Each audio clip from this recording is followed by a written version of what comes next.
Good morning, students.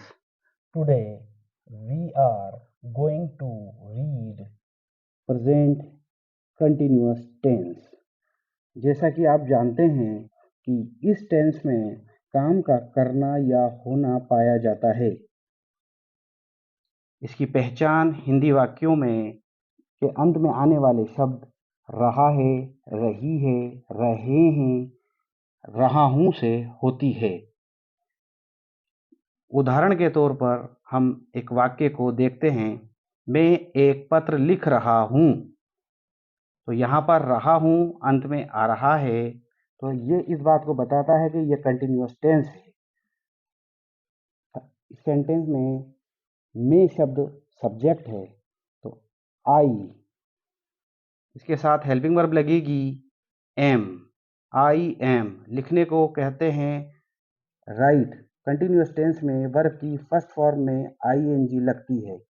I am writing.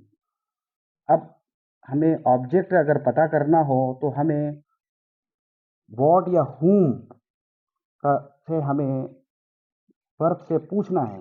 अगर वही उसका जो आंसर आता है वही उसका ऑब्जेक्ट होता है, तो हम कहेंगे कि क्या लिख रहा हूँ, तो हमारा आंसर होगा एक पत्र। ये एक पत्र जो है ये ऑब्जेक्ट हुआ। तो I am writing a letter.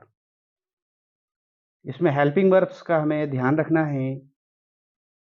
आई के साथ हमेशा एम आएगा। ही, शी, इट या कोई सिंगुलर नाउन होगा तो इज का यूज होगा। अगर हमारा सब्जेक्ट यू, वी, दे या प्लूरल फॉर्म में हमारा सब्जेक्ट है तो हमें हेल्पिंग वर्ब आर लगानी होगी। उदाहरण के तौर पर हम एक सेंटेंस देखते हैं और उसके सेंटेंस के काइंड्स में उसको बांटकर भी देखेंगे कि हम उसको समझते हैं या नहीं समझ पा रहे हैं। रवि मुझे एक पुस्तक दे रहा है। इसका एफर्मेटिव वाक्य हमने बनाया, Ravi is giving me a book. तो रवि सब्जेक्ट हुआ, इज हेल्पिंग वर्ब है, गिविंग मेन वर्ब की फर्स्ट फॉर्म में आईएनजी लगा है, मी ऑब्जेक्ट है और ए बुक भी ऑब्जेक्ट है। यहाँ पर ये डबल ऑब्जेक्ट है। Ravi is giving me a book. इसी का अगर हमें नेगेटिव बनाना है तो हेल्पिंग वर्ब के बाद में नॉट लगाना है। तो Ravi is not giving me a book. Ravi मुझे एक पुस्तक नहीं दे रहा है। अगर इसका इंट्रोगेटिव बनाना है तो is Ravi giving me a book. अगर इसका इंट्रोगेटिव नेगेटिव बनाना है तो हमें नोट को रवि के बाद में लिखना होगा। Is Ravi not giving me a book. क्या रवि मुझे एक पुस्तक नहीं दे रहा है। मैंने आपको प्रेजेंट इंडेफिनिट में भी बताया था कि अगर आप चाहें तो नॉट को इसके साथ भी लिख सकते हैं, लेकिन इसको शॉर्ट फॉर्म में आप लिखेंगे। ये हो जाएगा isn't Ravi giving me a book और उसके बाद मार्क ऑफ इंट्रोगेशन। तो हमने एफर्मेटिव, नेगेटिव, इंट्रोगेटिव और इंट्रोगेटिव नेगेटिव में इनको डिवाइड करके देखा और इनके फॉर्मूलाज को भी समझा। मुख्य रूप से हमें इस बात का ध्यान रखना है कि एफर्मेटिव वाक्य जब भी हम बनाएंगे तो हेल्पिंग वर्ब के साथ मेन वर्ब में आईएनजी लगाना होगा।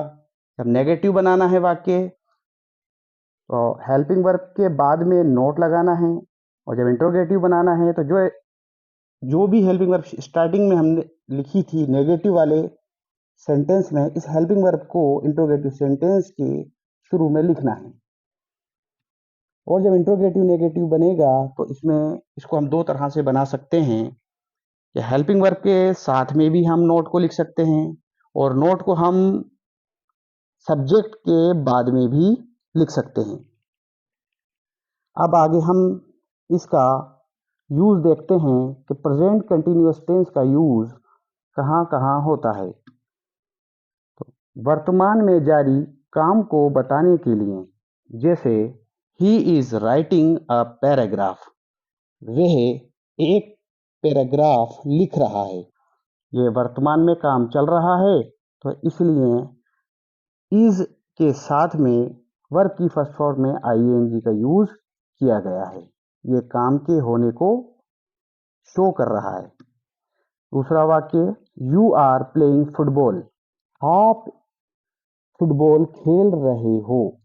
ये काम के होने को दिखा रहा है। इसका दूसरा यूज हम देखते हैं कि फ्यूचर में होने वाले कोई प्लान्ड या अरेंज्ड एक्शंस को इसमें बताया जाता है। जैसे I am going to start my channel. मैं अपना चैनल शुरू करने वाला हूँ।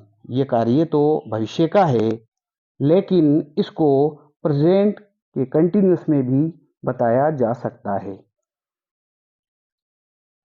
इसके आगे हम देखते हैं stative verbs. Stative means fixed. We don't use such verbs in form of continuous. Stative verbs वो वर्ब्स होती हैं जो फिक्स होती हैं और उनका यूज कंटिन्यूअस फॉर्म में नहीं किया जाता है।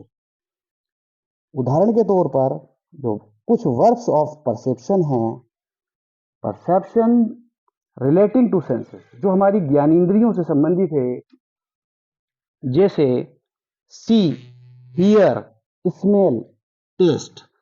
ये वो वर्ब्स हैं, इनके अंदर हम आईएनजी का यूज नहीं करेंगे। दूसरा यूज है वर्ब्स ऑफ इमोशंस, जैसे wish, hate, love, like, fear, desire, expect, want, etcetera. कुछ वर्ब्स होती हैं जो हमारी इमोशन से जुड़ी होती हैं, हमारी भावनाओं से जुड़ी होती हैं। इनको हमने देखा, कुछ हमने परसेप्शन देखे। अब देखते हैं हम वर्ब्स रिलेटिंग टू कंसीडर। वो वर्ब्स जो हमारे माइंड से जुड़ी होती हैं, विचार करने से जुड़ी होती हैं, जैसे think, agree, know, trust, consider, remember, forget, etcetera. हम जब भी सेंटेंस बनाते हैं तो ये नहीं कहते हैं कि आई एम नोइंग हिम, मैं उसको जान रहा हूं। ये गलत सेंटेंस होगा। इसके बजाय हम कहेंगे आई नो हिम, मैं उसे जानता हूं। आगे देखते हैं हम verbs of position. Verbs of position होती हैं ओव, ऑन, कंटेन, हैव, एटसेट्रा।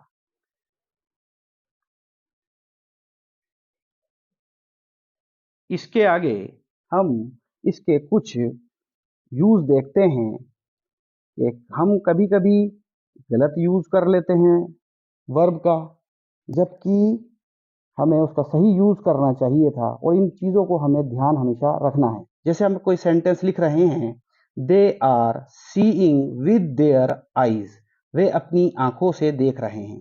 जैसे हम जानते हैं ये परसेप्शन से रिलेटेड है, देखने का काम आंखें ही करती हैं, इसलिए सी में आईएनजी नहीं लगेगा।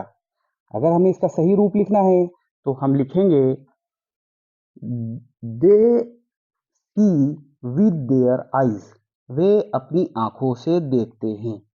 इसको दूसरा वाक्य है are you hearing a strange voice, क्या आप एक अजीब आवाज सुन रहे हैं।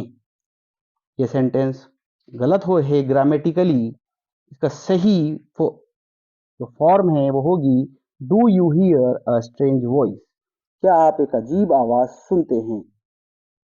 थर्ड है आई एम लविंग हर, मैं उससे प्रेम कर रहा हूँ। ये एक गलत सेंटेंस है, जबकि सही होगा आई लव हर, मैं उसे प्रेम करता हूँ। नेक्स्ट, ही इज थिंकिंग, वे सोच रहा है। इसके बजाय हम लिखेंगे ही थिंक्स, वे सोचता है। इनके अलावा कुछ अपवाद होते हैं जहां पर हमें परसेप्शंस में आईएनजी का यूज करना होता है। जैसे हमने लिखा the supreme court is hearing this case, तो यहाँ पर हियर में आईएनजी इसलिए लगाया गया है कि ये हियरिंग कोड से रिलेटेड है, ये कोड की बात कर रही है, ना कि हमारे कानों की बात कर रही है। दूसरा सेंटेंस हम देखते हैं, she is seeing her lawyer today. He का काम यहाँ पर लॉयर को तलाश करना है, ना कि उसको देखना है। Ravi is looking for his pen. Ravi अपना पेन ढूंढ रहा है। यहाँ पर रवि कोई चीज देख नहीं रहा है, ये एक फ्रेजल वर्ब है। लुक फॉर का अर्थ होता है तलाश करना। रवि अपना पेन तलाश कर रहा है। इसके आगे हम इस प्रेजेंट कंटिन्यूअस टेंस को पहचानने के लिए कुछ एडवर्ब्स को याद करेंगे, जिससे कि हमारे क्वेश्चंस गलत ना हो। इसके लिए हमने एक सूत्र बनाया है, एक फार्मूला बनाया है, एक तरकीब है हमारे पास, वो है, इसको हमें याद रखना है, तो हमारा कोई क्वेश्चन गलत नहीं होगा। नासा इन टेट, स्टेट को टेट पढ़ लीजिए। नासा इन टेट। N for now, A for at this time, S for still, A for at present, I for in the present time, N for nowadays, T for these days, A for at this moment, T for today or this evening or this morning, etc. ये adverbs आप याद करें, और questions correct form of the verb में जब भी आएगा तो आपको एडवर्ब्स ही दी जाएंगी जो आपको याद करनी। एडवर्ब्स ज़्यादा हैं, आप भूलेंगे नहीं, इसके लिए इस कोड को, इस सूत्र को आप अच्छे से याद कर लें। अगर ये चैनल आपको पसंद आया है और इसको आप लाइक, शेयर, कमेंट ज़रूर करें और चैनल को सब्सक्राइब करें। Thank you.